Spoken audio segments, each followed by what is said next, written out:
I got you 10 mistakes which even veteran players are making, and trust me, if you are going to avoid those mistakes, your gameplay will get even better, right? Let's not waste any more time, and let's go to the number one mistake, which is of course in terms of heroes and hero pairs, right?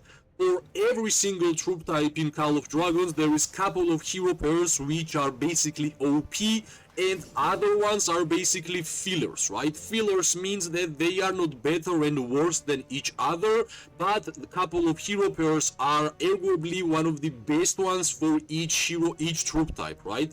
For example, for archers, we have Magrat and Zaida, and Ruby and Kylan, right? These two hero pairs are number one in terms of damage metrics and merits got in open field PvP, and all the other hero pairs are basically fillers, right? They make same kind of merits in open field. If we're gonna go for the infantry and the tankiness and merits which you're gonna get from the infantry, you're gonna go for Goresh and Skogul and Kuma and Lake 1, right? These are the two hero pairs which are important.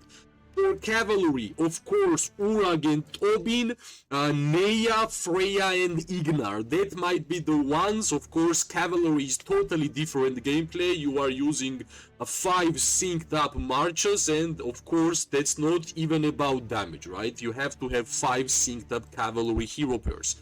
For mages, right? For mages, we have obvious choices. Yung Ming is the number one choice with any hero pair. Let it be Yung Ming with Gromara and Lilia with Thea. Also, Mu Xiang with Thea.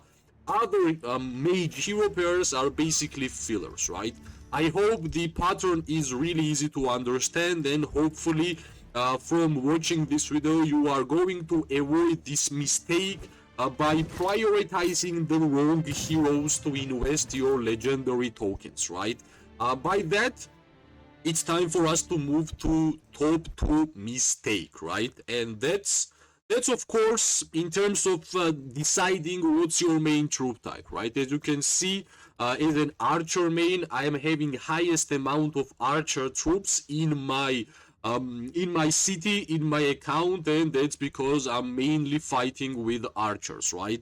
Of course, if I invested my resources, my speed ups in all troop types, especially recruitment speed ups, trust me, I would not have 2.1 million archer troops and 1.4 million wyverns, right?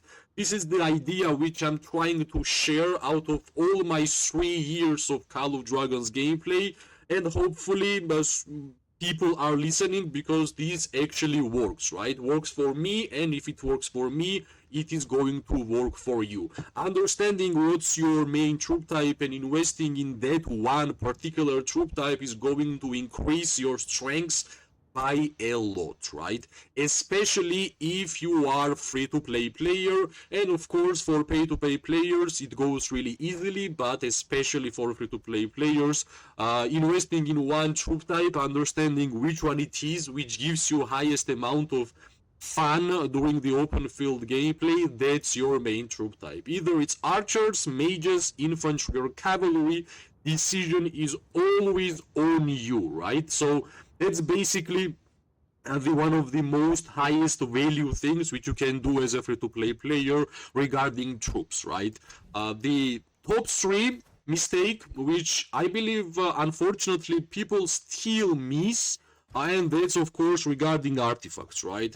Artifacts not only increase the attributes, and artifacts not only has skills, but it also has additional effects, right? And trust me, you have to utilize with those additional effects of artifacts, right? Some of the artifacts has additional effects which can be used in only with one hero, right? For example, for Iron Tusk, the additional effect is when a penetrating bolt deals damage, the Wilder deals 20% more hero skill damage for 10 seconds, right? This is only used for Fulgrim, right? Why? Because Fulgrim is the only hero in the game which has penetrating bolt in its play kit.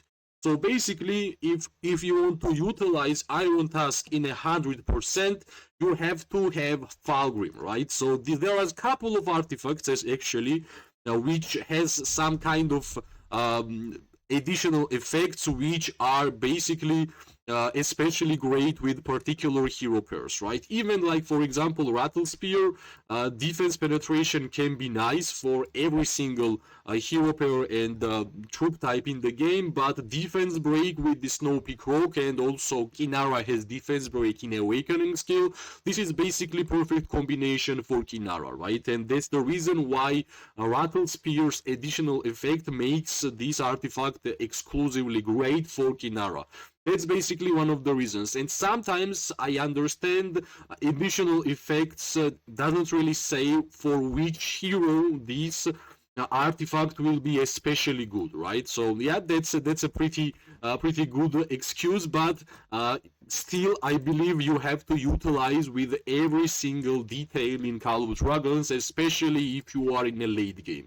For a Mirage Orb, you can't really use Mirage Orb with every single hero for mages, because you kind of have to get a buff effect from the hero skill, right? So basically, if you are using Mage Hero, which doesn't have buff from the hero skill, you are missing out on additional effect, right? Basically, that's the top 3 mistake which a lot of players are actually making, right? The top 4 mistake, which is basically one of the most done mistake in the game, is that spending gems in items and in things which is not really necessary, right? Some people actually even spend gems by opening gold chest, which is a huge mistake. Of course, even if you are opening silver chest, that's even a higher mistake, right? I already done the specific guide where you have to spend gems in 2026. That's the last video, which I'm gonna put in the end screen and check it out. But I will repeat again, there is a couple of ways where you have to spend gems in Lucky Spins. Grimoire's Wish, you can see I did not even buy this 5k because it's not really worth it. You can buy this once for 500, but 5k is too much, right? Also, Forge of Light, you kinda have to spend gems in Forge of Light in order for you to open Exemplar Wish, and basically Lucky Spins and Wheel of Destiny, right? Other than that, never use gems by finishing the building if you are not pay-to-pay player, especially. Don't try to buy a lot of membership points if you are basically not even leveling up. Like, those will be wasted experience, wasted gems. As I said in Tavern, don't touch gems, don't open artifact draws or even hero recruitments. Never actually do that, right? Because gems are one of the most important currencies in the game, and by understanding where to put those gems, your account will have a good direction, right? That's why I believe this 4th mistake I have seen a lot of times, right? Basically, it's time for us to speak about 5th mistake, and of course it's connected to the War Pits, right? Why War Pits? Because War Pits are basically the 3rd heroes, and making your War Pit skill high stars, it basically increasing the levels of your heroes in the skills, right? I believe a lot of players are missing out the important skills from the merit store. That's the reason why fighting in Call of Dragons is mandatory. If you are not fighting, you are regressing your account, right? For example, I'm Archer player, I'm collecting as much Archer Warped skills, and whenever I'm buying this Magic Fortune, this Elemental Harmony, this Gentle Breeze, I'm selling these Warped skills, getting Warped currency, collecting those warped currency and spending on my main archer warpeds, right? This is the pattern how you are going to increase the stars of your important warped skills, right? That's why if you are missing out on a merit store warped skills, it will be impossible for you to get 3-star chain strike or 3-star intense chain strike. Of course, you will be able to make your talent skills 3-star by catching warpeds, but the game is not about only talent skills, right? You have to try to increase the other warped skill stars, and trust me, the amount of merits I'm getting since I increased the stars of my chain strike, and for my intense chain strike is really huge, right? Every single increase of star has a big difference. That's why my advice, never make this mistake. Always try to clear your merit store in order for you to either get your preferable warped skill or get the other ones, and you will be selling those warped skills and generating the currency for yourself, right?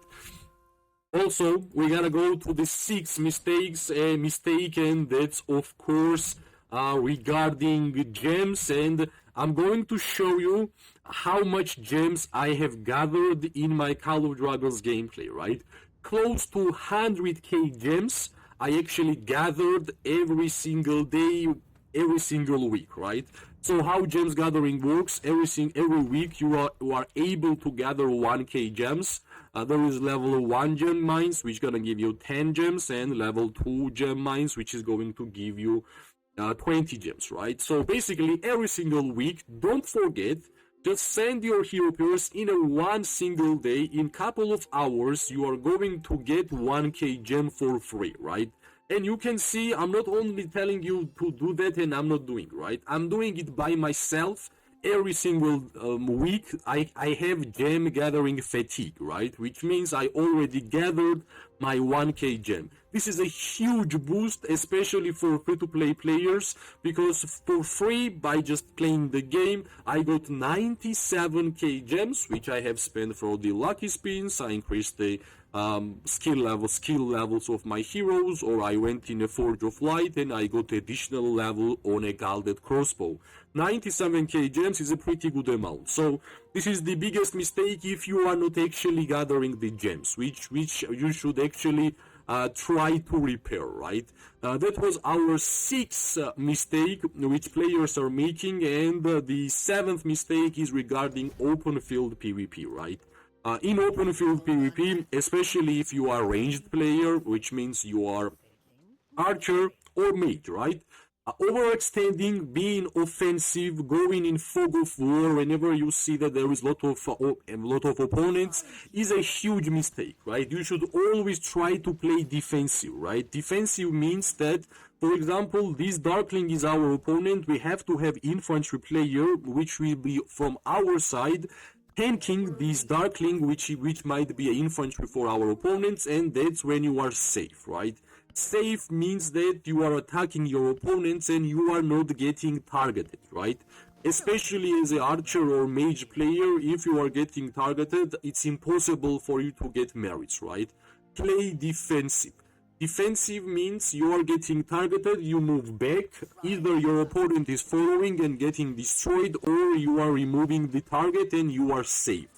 Longer you are going to survive in open field PvP, the more merits you are going to get, right? That's the general truth, which I believe every single veteran player should already know, right? And of course, I will try my best to explain all the details, and hopefully it will be easy for you guys to understand. The eighth mistake, which I believe is the crucial mistake, is of course regarding resources, right? Resources is important aspect for Call of Dragons gameplay, because not only you are researching, building constructions, you are able also to heal your troops from the resources, right? And I will show you one example, right? I'm an archer player. I have 26.3 million merits, and from these 26.3 million merits, 99% is from the archer gameplay.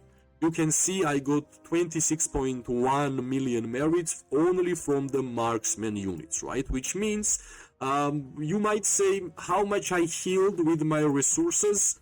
I only healed with my resources 1 million troops, which were basically all of them tier 4 wyverns, right? This is what I mean managing your resources and playing defensive in Call of Dragons. I don't believe that it will be easy for players who are used to resource healing a lot, but I'm an example that it is possible to not waste too much resources for open field PvP by playing just correctly, right? As an archer player, I believe my way of gameplay is actually correct, right?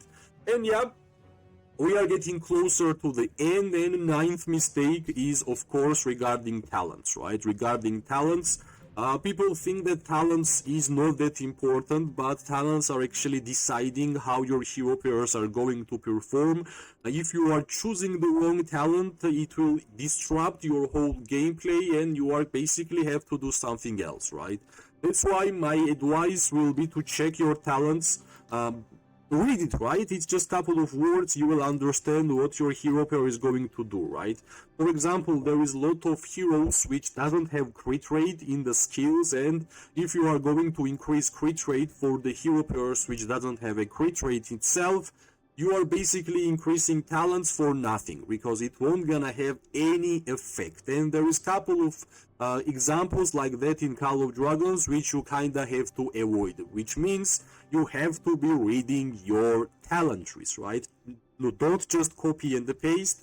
In my every single hero pair guides, I always say don't copy and paste, read it. It will be like for 2 minutes. You will understand what these talents are actually doing, and you are actually going to fight in a way how your talents are basically used, right?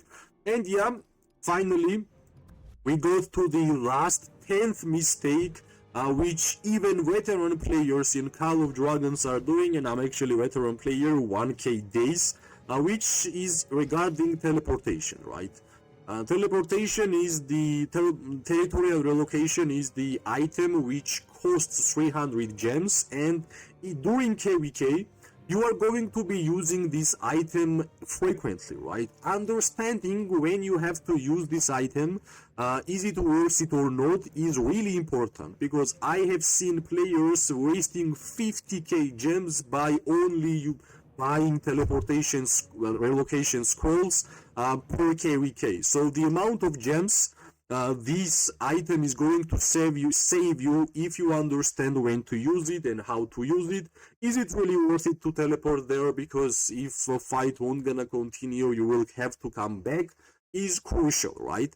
Unfortunately, we are still not getting enough territorial relocations in Call of Dragons through events. So basically managing this item is crucial, which is going to save you a lot of gems, right?